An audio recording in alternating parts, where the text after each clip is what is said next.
Sean Cleene joins me now, International Food Systems Partnership expert and one of the dialogue and on the panel this morning in the Forum for the Future of Agriculture. Sean, welcome.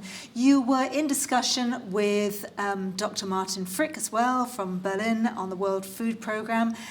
What did you hear from him and other voices that really resonated with you?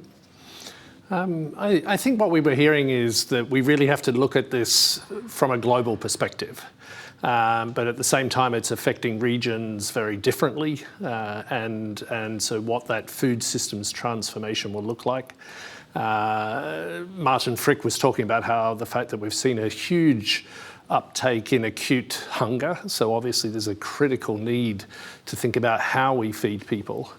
And how we reduce food security. But at the same time, this is not just about producing as much food as cheaply as possible, which has often been the model in the past, but actually taking a much more holistic view of that. And what we heard a lot about today was the sort of radical global collaborations that are going to be needed to make that happen.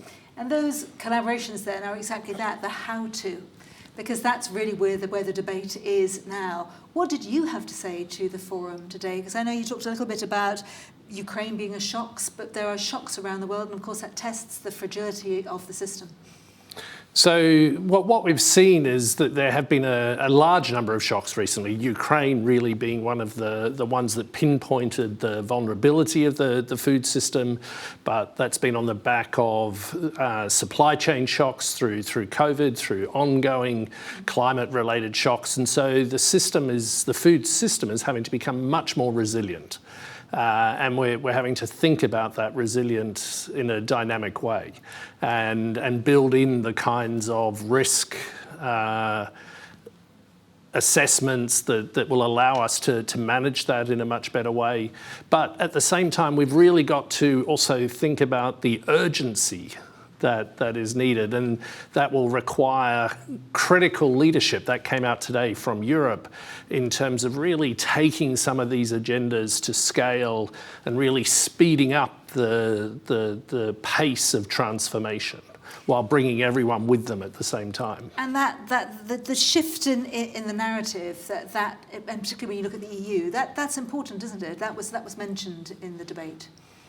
No, I think it'll be critical. I mean, the war in Ukraine is happening within and on Europe's doorstep, and so it's sort of reinforced in that sense.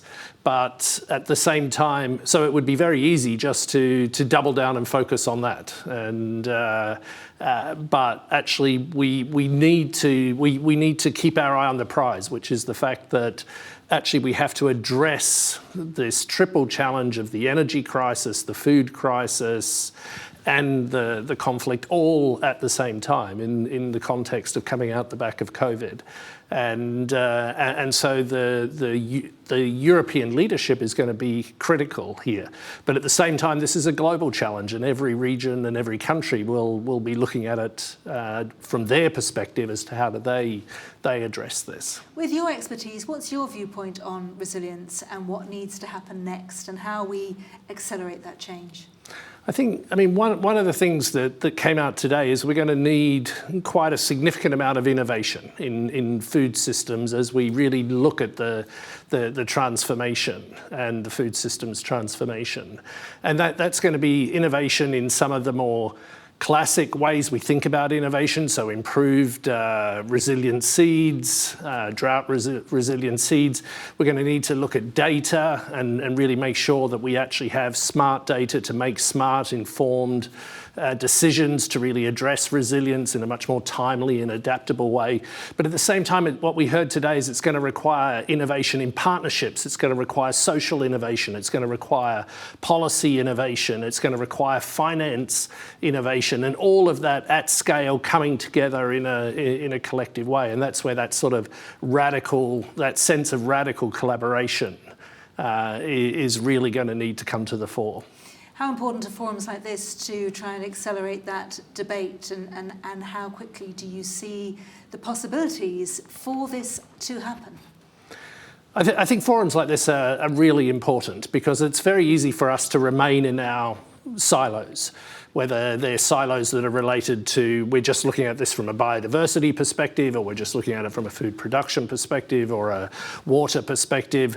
But also, we're also seeing that people are very much focused on the how this should be addressed. Should it be organic? Should it be regenerative? Should it be more sustainable intensification? Actually, we need all of that working towards a very collectively agreed, shared outcome. It's less about the what as to the how we're actually going to achieve that, and the scale and the pace of that.